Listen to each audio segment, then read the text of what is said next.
Rounds cracked off the stone parapet and spalled into the water below. Feldwebel Karl Wegener, or someone holding his rank and his position at the head of a Panzer grenadier column on the morning of June 7, 1944, had every reason to expect the causeway ahead would fold.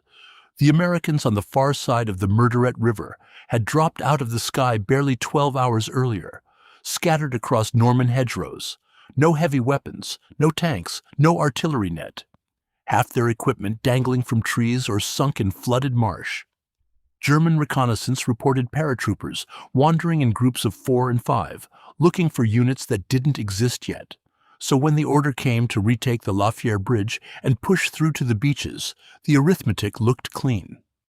A reinforced company from the 91st Luftlandedivision Division, supported by armor, rolling down a 500-yard causeway against what should have been a disorganized cluster of light infantry still cutting themselves out of parachute harnesses. The lead vehicles nosed onto the raised road, barely wide enough for 2 men abreast, flanked on both sides by marshland flooded to waist depth, and that causeway turned into a killing floor. Machine gun fire raked the column from the western bank.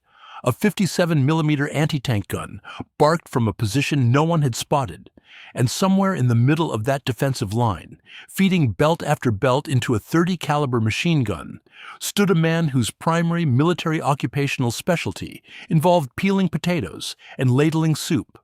The German company commander had built his assault plan around the assumption that cooks don't fight. For 4 hours, a single American proved that assumption catastrophically wrong. Look, if that sounds like the kind of story somebody inflated after the war, I get it. A mess cook holding a bridge against armor. It reads like propaganda. So do yourself a favor.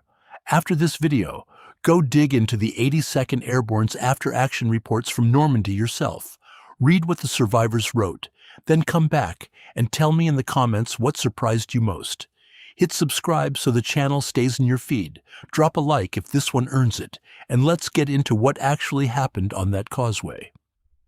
The German plan for the counterattack at Lafayette made tactical sense on paper. The causeway acted as a natural choke point, but choke points cut both ways. If the Americans held the western end, German forces on the eastern bank couldn't reach Sainte-Mère-Église, and the entire left flank of Utah Beach stayed exposed. Retaking the bridge meant restoring the connection between German units split apart by the airborne drop. The stakes ran higher than one river crossing. Whoever controlled Lafayette controlled whether the 109th Panzer Grenadier Regiment could reinforce the beach defenses before the American 4th Infantry Division linked up with the 82nd Airborne. Hours mattered. Every hour the bridge stayed in American hands, the consolidation window for the seaborne invasion grew wider. The column pushed forward anyway. Concentrated fire from the western bank shredded the lead elements within minutes. One of the French-made Renault tanks supporting the assault took a direct hit and blocked the narrow road, turning every vehicle behind it into a stationary target. German infantry tried to dismount and wade through the flooded fields on either side, and discovered that waist-deep meant chest-deep in the drainage channels, with a current strong enough to pull a man carrying 60 pounds of equipment under the surface. The Panzer Grenadiers found themselves funneled back onto the causeway, single file, into the teeth of automatic weapons fire that never seemed to stop. What the German officers couldn't have known, what no reconnaissance report would have told them, is that the defensive line they'd collided with had been improvised in the dark by paratroopers from at least 3 different battalions, most of whom had landed miles from their intended drop zones. Unit cohesion didn't exist. The chain of command had been rebuilt from scratch by whoever held the highest rank at the bridge when the sun came up, and the man behind one of the most effective guns on that line held a rank and a job description that should have kept him nowhere near a firing position. To understand how a mess cook ended up commanding a machine gun nest at the most contested river crossing in Normandy, we have to go back about 14 hours to a C-47 flying through anti-aircraft fire, so dense the pilots called it a solid red wall. Flak punched through the fuselage skin like someone driving a screwdriver through aluminum foil. Inside the transport planes crossing the Cotentin Peninsula after midnight on June 6, 1944, Paratroopers felt the aircraft lurch, bank, accelerate. Pilots breaking formation to dodge tracer streams that lit the sky in overlapping cones of orange and white. The carefully briefed jump plan, rehearsed for weeks in English airfields, disintegrated somewhere over the Channel Islands when the cloud bank swallowed the serial formations whole.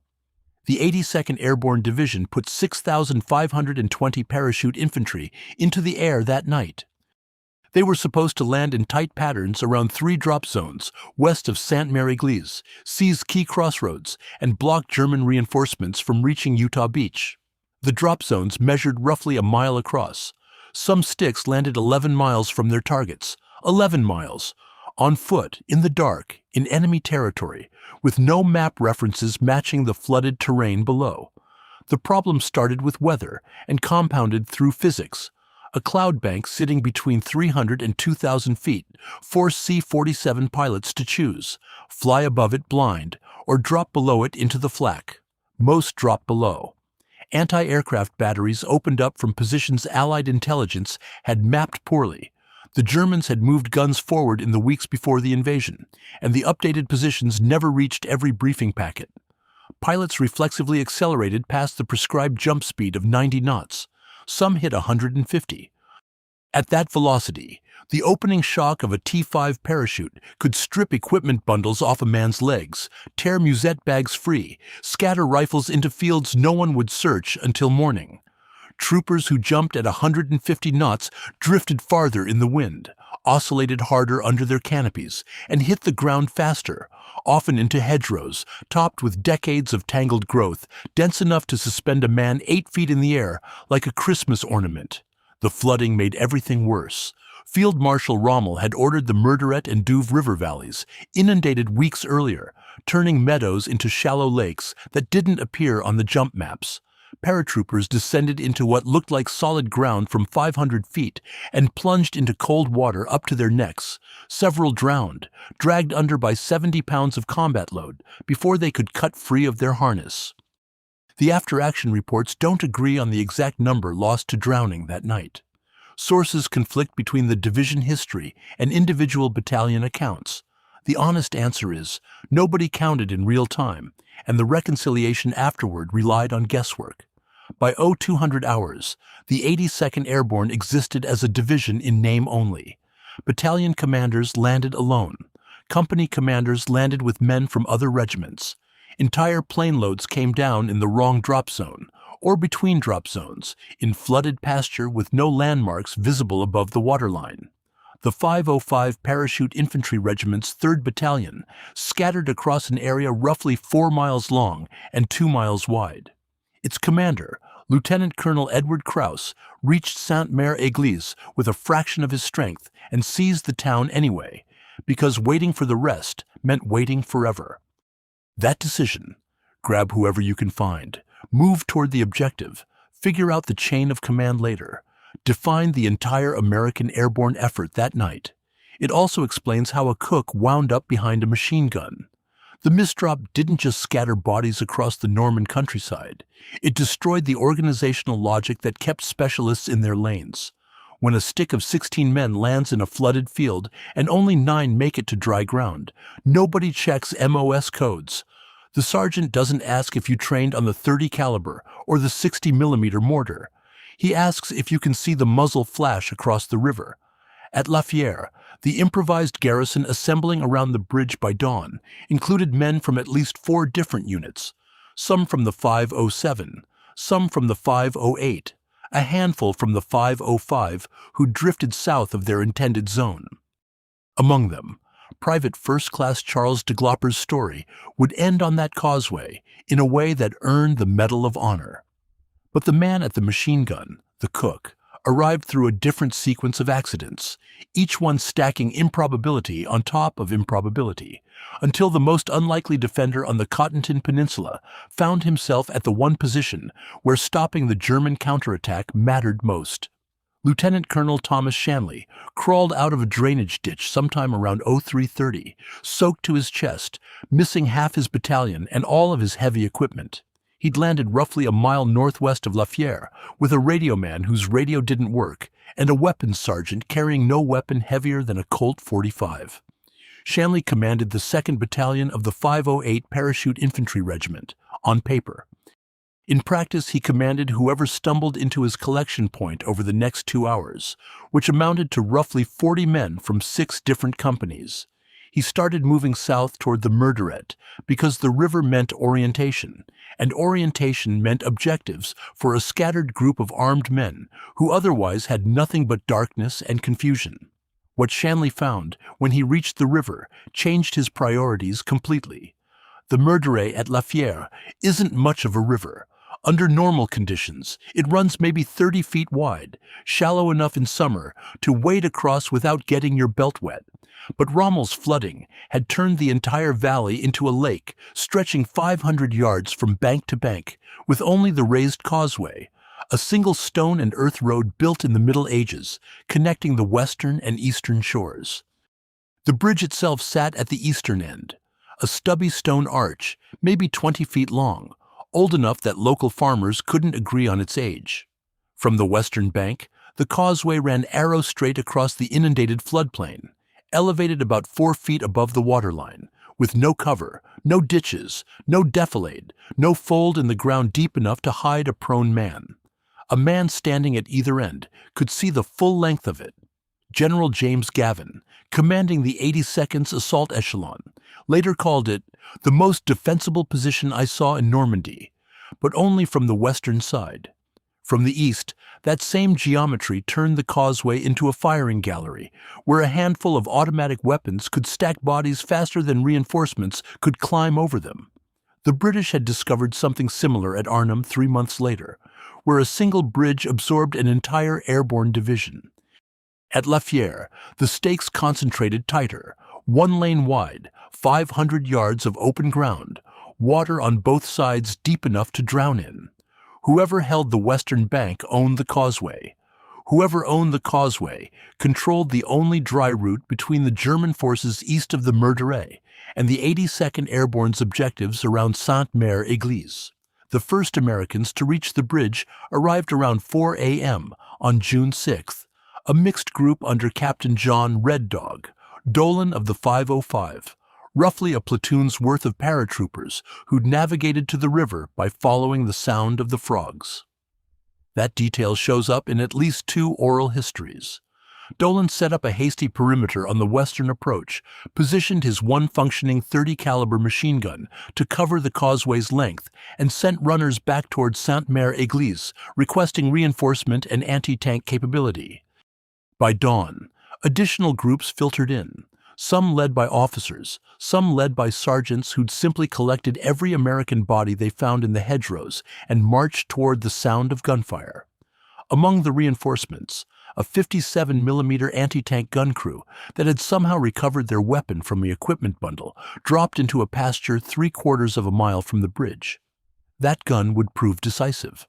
Also among them, men whose training had nothing to do with infantry combat. Signalmen, a pathfinder whose team had marked a drop zone nobody used, and one cook who'd landed in a flooded field, lost his kit bag, found a dead paratrooper's rifle, and walked toward the only landmark he could identify on his sodden map, the church steeple at Sainte-Mère-Église, before getting redirected to the river by a captain whose name the records don't preserve.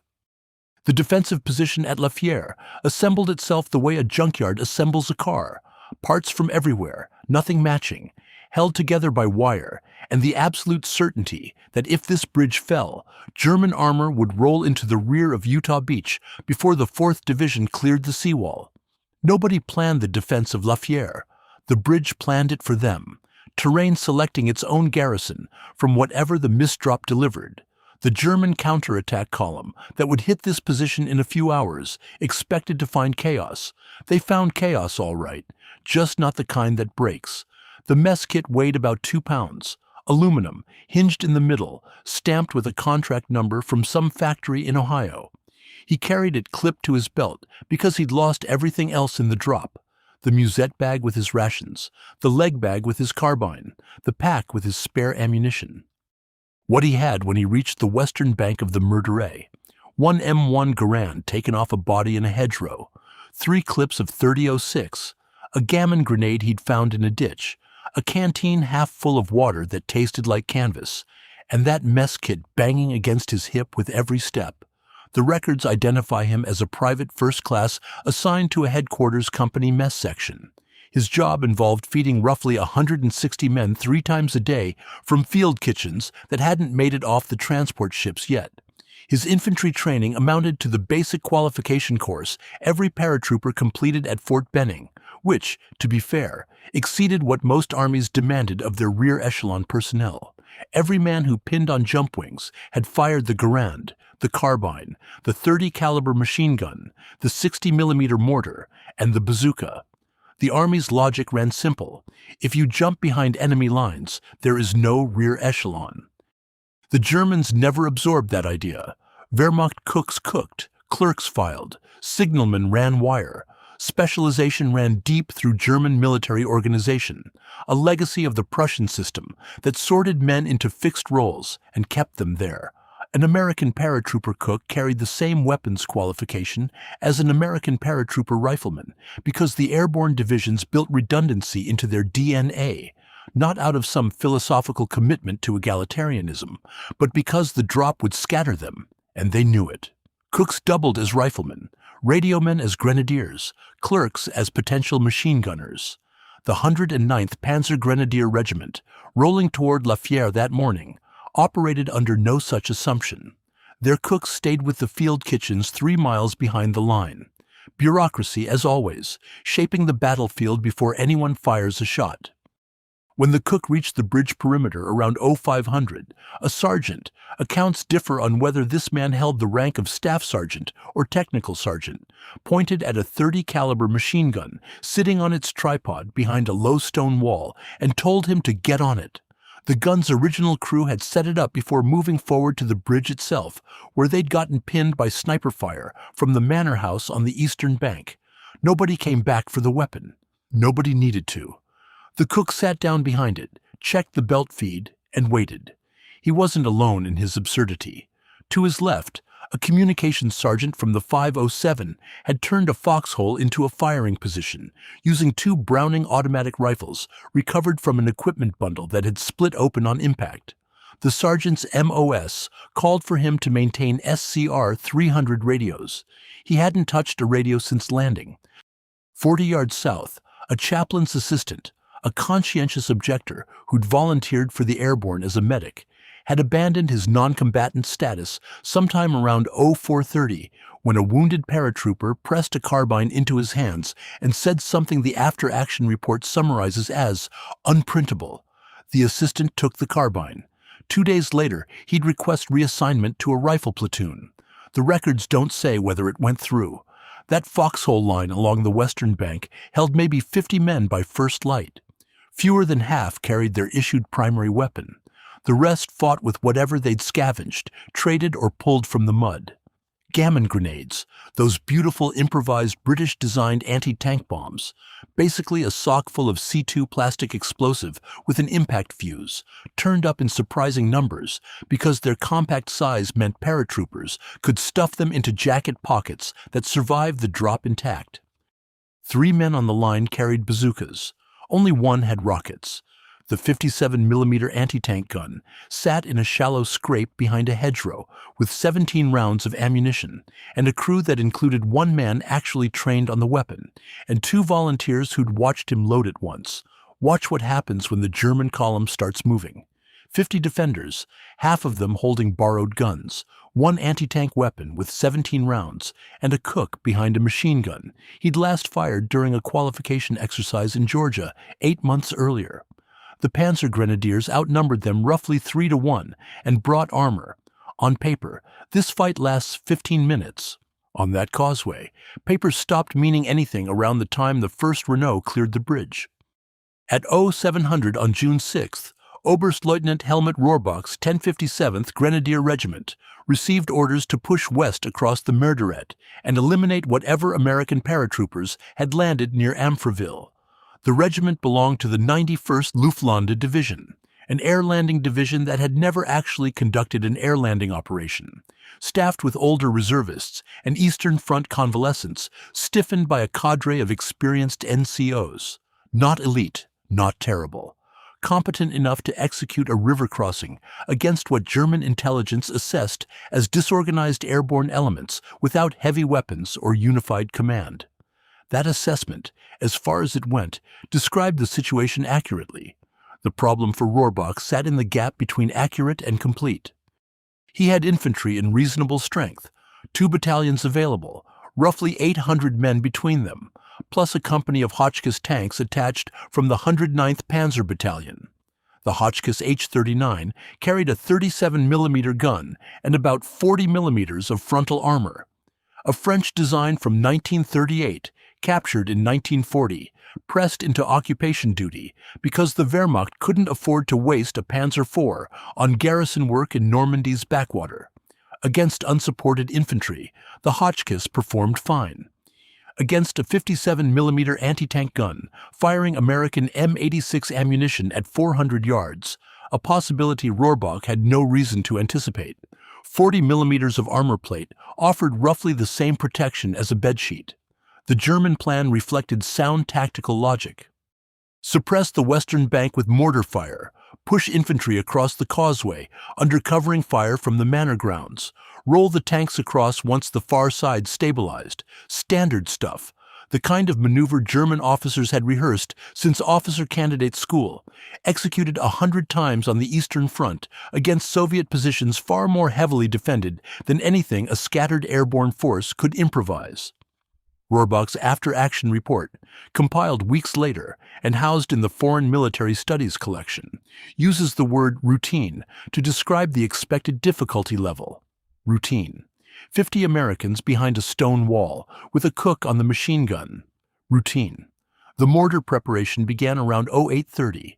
6 tubes, 81mm, dropping rounds along the western tree line in a pattern designed to force defenders into their holes and keep them there during the infantry advance. The barrage lasted roughly 10 minutes, short by Eastern Front standards, but Rohrbach's ammunition supply didn't allow the 30-minute preparation he wanted. Logistics again. The same supply constraints that kept him using French tanks from 1938 also rationed his mortar bombs.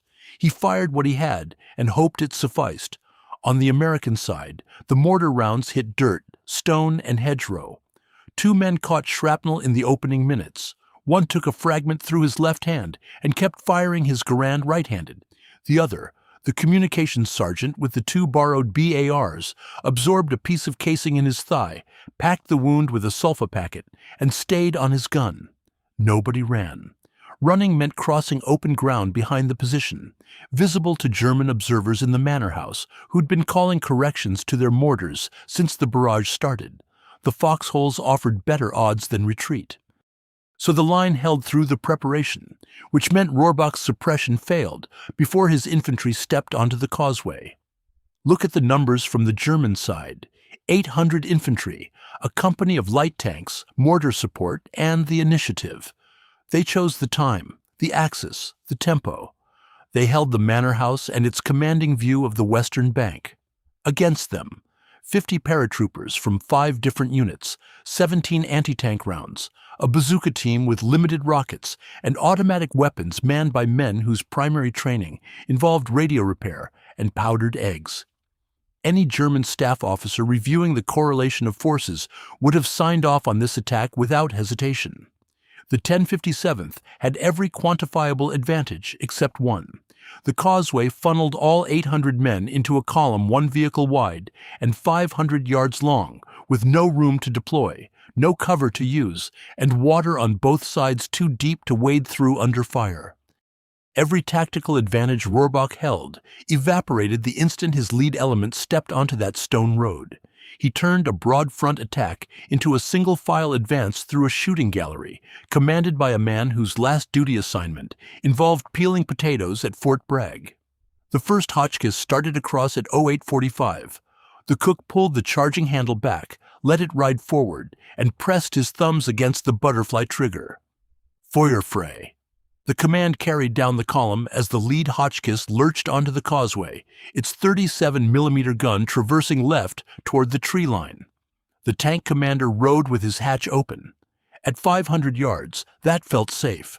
At 300, with a .30 caliber machine gun walking tracers up the stone road surface toward his hull, it stopped feeling like anything at all. The cook fired in long bursts, too long by the manual's standard, which prescribed 6 to 9 round bursts to prevent barrel overheat. He held the trigger for what witnesses estimated at 3 to 4 seconds per squeeze, pouring 15 to 20 rounds at a time into the causeway's mouth. The tracers skipped off the Hotchkiss's glacis plate without penetrating. .30 caliber ball ammunition couldn't crack 40 millimeters of case-hardened steel.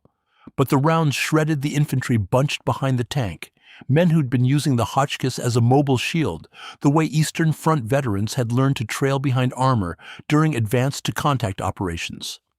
3 grenadiers dropped in the first 10 seconds. The rest pressed flat against the causeway surface, which put them below the tank's profile, but still above the waterline on either side, exposed and approximately as protected as a man lying on a dining room table in the middle of a firing range. The cook kept shooting. The barrel smoked. The belt fed. 200 rounds of .30 caliber ammunition cycled through that weapon in under 4 minutes. A second belt sat in an open can beside the tripod. He loaded it without lifting his head above the wall. The Hotchkiss kept coming. At roughly 200 yards from the western bank, the 57mm anti-tank gun fired its first round. The M86 armor-piercing shot struck the tank's upper hull at what the crew later estimated as a slightly downward angle. The gun position sat about 3 feet higher than the causeway surface. The round punched through the frontal plate cleanly. The Hotchkiss stopped, slewed right, and began burning from the engine compartment forward. Its crew bailed from the far side into waist-deep water. A second Hotchkiss, already committed to the causeway behind the first, couldn't reverse on the narrow road. It tried to push the burning wreck aside. The 57 fired again, hit the second tank's turret ring. That vehicle stopped too, blocking the causeway completely, with 2 burning hulks sitting side by side in a space barely wide enough for one. The Soviets had encountered a nearly identical problem at the Kerch Strait crossings in 1943, where narrow causeways through marshland turned armored advances into sequential target practice. German officers who'd served on that front should have recognized the geometry. Some of them stood on the eastern bank watching it happen to their own men. Back at La Fière, the recognition came too late. Behind the 2 dead tanks, German infantry stacked up the way cars pile on a highway after a jackknifed truck. Advancing past the wrecks was impossible. Deploying laterally meant stepping into water deep enough to swallow a man carrying 60 pounds of equipment, and retreating exposed their backs to the cook's machine gun and at least 8 Garands firing from the tree line. Some tried crawling forward between the tank hulls. The bazooka team, the one team with rockets, put a round into the gap at a range of maybe 150 yards. The explosion threw fragments across the causeway width. 2 gammon grenades followed, lobbed from positions close enough to the bridge that the throwers could hear German NCOs screaming orders over the noise. One gammon detonated against the lead tank's track assembly.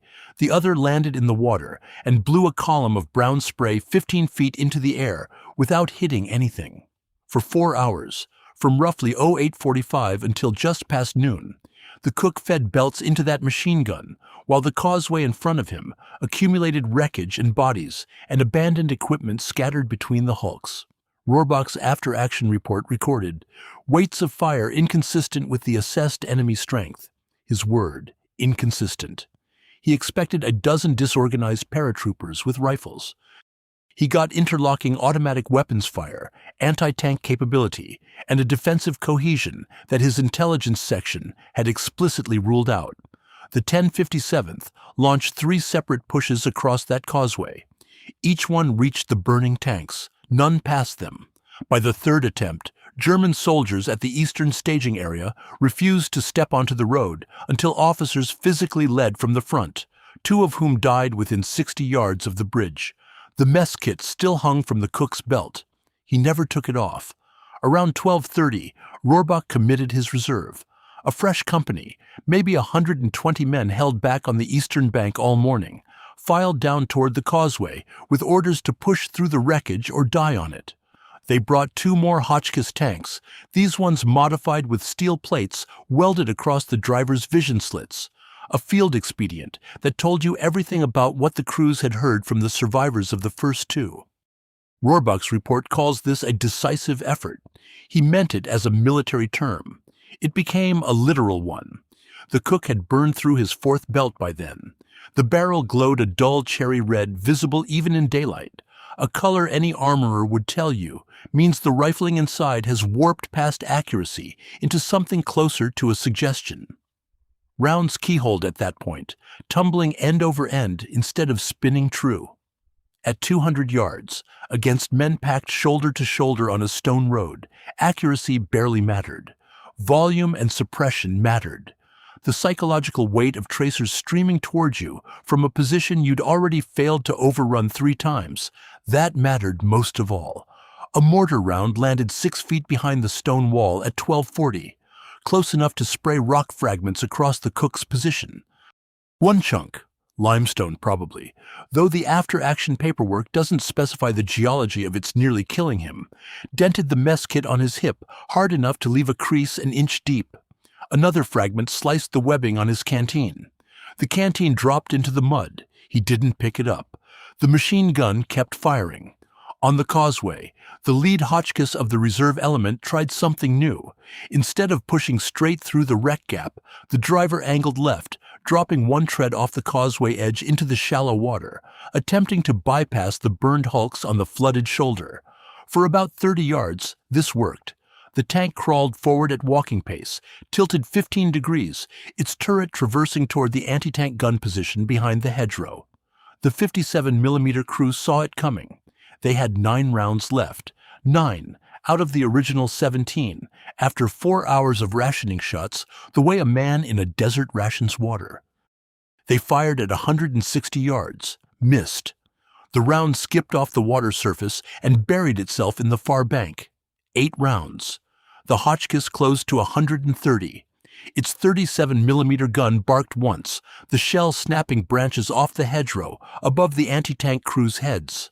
The gunner on the 57 adjusted elevation, squeezed the lanyard again. This round caught the Hotchkiss where the hull met the waterline. The tank shuddered, settled deeper into the mud, and stopped.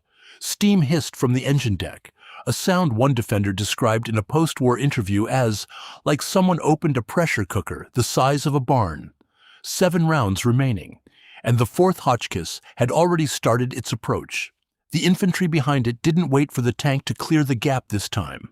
They came on foot, splashing through knee-deep water on both sides of the causeway, trying to spread the American fire across a wider front. The kind of adjustment that gets men killed slower instead of faster. The cook swung the machine gun left, then right, then left again, walking bursts across the waterline, where helmets bobbed above the surface. The BAR man to his left, the communications sergeant, still bleeding through his field dressing, picked up the same targets from a different angle. Crossfire. The geometry that makes causeways into coffins worked in both dimensions now, horizontal and diagonal, and the German infantry discovered they'd traded 1 kill zone for 2. By 1315, the reserve company had taken 40% casualties without a single man reaching the western bank. Rohrbach pulled them back. The FMS report records his reasoning in a single terse sentence. Further frontal assault offered no prospect of success against defenses of unexpected depth. Unexpected depth. A cook, a radio man, a chaplain's assistant, and 47 other men who had no business holding a bridge held it anyway, and the best explanation a German regimental commander could produce afterward amounted to, "We didn't expect them to be this hard to kill." The 4th Hotchkiss sat in the marsh with water lapping at its hull plates, abandoned by a crew that swam back to the eastern bank. Nobody fired at them. The 57mm gun had 6 rounds left, and the crew intended to keep everyone for something that still had a working engine. What does a regiment write in its war diary when it loses to a kitchen staff? Rohrbach's answer arrived weeks later in a foreign military studies deposition conducted at a holding facility near Cherbourg. An American intelligence officer sat across from him with a translator and a stack of carbon copy forms. The questioning followed standard MIS protocol: unit designation, strength, dispositions, timeline of engagement. Rohrbach cooperated. Most captured officers did, by that point in the war. And buried in page 11 of the typed transcript, he delivered his assessment of the force that had stopped his regiment cold at La Fière. An American reinforced company, estimated strength 150 to 200 men, supported by at least 4 anti-tank guns and centralized fire direction from a senior officer with prior defensive combat experience. Read that again. 4 anti-tank guns. There had been 1. 150 to 200 men. There had been 50. Centralized fire direction from a senior officer. The senior man behind that wall held the rank of staff sergeant, and his combat experience prior to June 6th consisted entirely of deciding whether the powdered eggs needed more salt. The gap between Rohrbach's estimate and reality tells you more about what happened on that causeway than any medal citation ever could.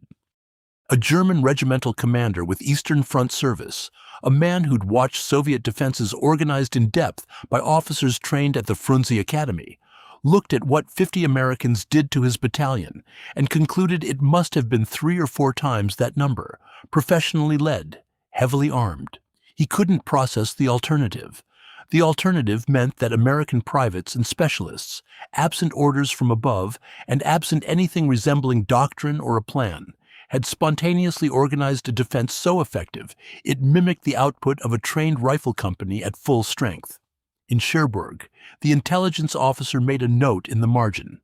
The declassified file shows 3 words in pencil, underlined once: actual strength 50.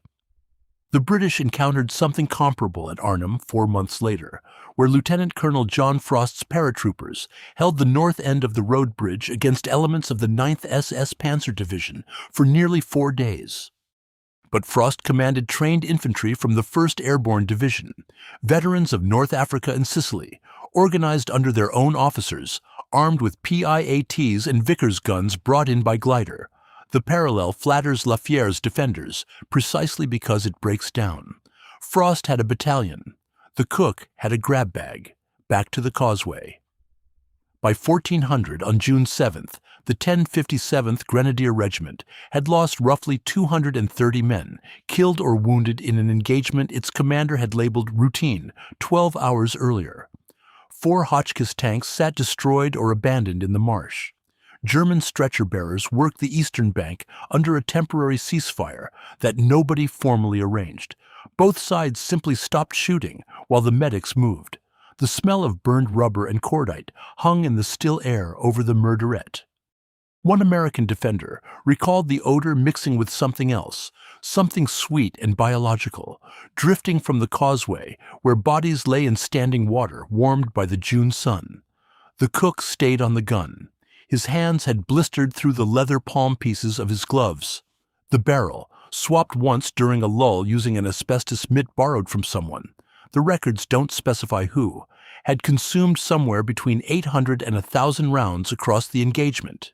800 rounds through a .30 caliber barrel turns the throat erosion gauge into a formality. That gun should have been pulled from service and sent to ordnance for rebarreling. Instead, it sat behind a stone wall in Normandy, crewed by a man who'd qualified on it exactly once during basic training, and it had just broken a German regiment. Rohrbach never learned the truth. He went into captivity, believing he'd been beaten by a professional defensive position. The FMS file closed with his recommendation that future river crossings in similar terrain require battalion-level artillery preparation of no less than 45 minutes and engineer reconnaissance of alternate crossing sites. Sound advice, completely irrelevant to what actually happened. He'd been beaten by the thing German intelligence never learned to quantify, and Wehrmacht doctrine never developed a counter for. The American enlisted man's capacity to grab the nearest weapon, find cover, and fight with absolute stubbornness until someone with authority showed up or the ammunition ran dry. The ammunition hadn't run dry. 6 anti-tank rounds sat in their crate behind the hedgerow. The cook had 2 belts left, and the mess kit, Creased, dented, still clipped to his hip, hung there like a punchline nobody on the German side would ever get. "Every man a rifleman first." The phrase appeared in Army Ground Forces training circulars as early as 1942, and most officers treated it as boilerplate. Filler language for documents nobody read twice. At Lafayette, a cook took it literally, and a German regiment paid the bill. The awards came slowly. Paperwork moved through channels that didn't exist yet on June 7th. The 82nd Airborne's administrative section had scattered across the same flooded fields as everyone else, and reassembling a functioning S1 shop took the better part of 2 weeks. Bronze stars went to 11 of the 50 defenders. The cook received his, along with a Purple Heart for the fragment wounds he hadn't mentioned to anyone, until a medic noticed the blood soaking through his trouser leg on June 8th. Silver stars went to the antitank crew. The staff sergeant who'd organized the defense, the senior man present, the one Rohrbach assumed held at least the rank of captain, received a battlefield commission to second lieutenant 3 weeks later. He made first lieutenant by September. Sources conflict on whether he survived the Ardennes. The mess kit ended up in a footlocker, a garage in Pennsylvania after that. Decades later, a glass case at the Airborne and Special Operations Museum in Fayetteville, North Carolina, where it sits with its crease still visible, that inch-deep dent from the limestone fragment, at 12:40 on June 7th. The placard beside it runs about 60 words. Rohrbach goes unmentioned, and so do the FMS file and the intelligence officer's 3-word marginal note. It says, "A cook held a bridge. Visitors walk past it on the way to the larger D-Day exhibits. Look at what the German system couldn't see." Rohrbach's post-war analysis recommended more artillery, more engineers, more reconnaissance assets, more of everything the Wehrmacht already did well. Not once in 23 pages of typescript did he consider the possibility that American training philosophy itself had produced the result. The U.S. Army spent 16 weeks teaching every enlisted man, cook, clerk, driver, dental technician, to shoot, move, dig in, and fight as infantry. The Wehrmacht trained specialists to do their specialty. A German cook cooked, an American cook cooked, and then picked up a machine gun and killed 160 men on a causeway in Normandy. The difference wasn't courage. German soldiers had plenty of that, and the men who walked onto that causeway, a 4th time after watching 3 attacks fail, proved it beyond argument. The difference lived in a training pipeline that insisted every soldier carry a baseline lethality, regardless of his MOS. The Japanese ran into the same wall across the Pacific. Seabees on Tarawa fought as infantry when the 3rd wave stalled on the reef. On Saipan, quartermasters held a perimeter for 9 hours during the largest banzai charge of the war. Signal corpsmen on Okinawa called in naval gunfire and then picked up carbines when the phone lines went dead. And when you widen the lens further, the pattern only gets more consistent. American support troops fighting like line infantry at the moment of crisis, and enemy commanders consistently overestimating the forces against them because the volume of competent fire exceeded anything their own rear echelon troops could have produced. Rohrbach died in 1961 in Bremen. His FMS file gathered dust at the National Archives until a historian pulled it in 1987 for a monograph on the Cotentin Peninsula fighting. The 3-word pencil note, "Actual strength 50," reproduced cleanly on the photocopier. It appears in 2 published works and 1 doctoral dissertation. The intelligence officer who wrote it remains unidentified. His initials on the cover sheet are illegible, and the Army's personnel records for that MIS detachment burned in the 1973 fire at the National Personnel Records Center in St. Louis. That file stays closed. The cook came home in 1945, went back to work, cooked for a living, not for the Army, for a diner in the Midwest. The specific location varies depending on which Veterans Association newsletter you trust. A reporter tracked him down in 1984 for a 40th anniversary piece on D-Day, asked him what he remembered most about the causeway. He said the barrel got so hot he could feel it through the wall. The reporter asked if he'd been scared. "I had 2 belts left," he said. "I figured I'd be scared when I ran out."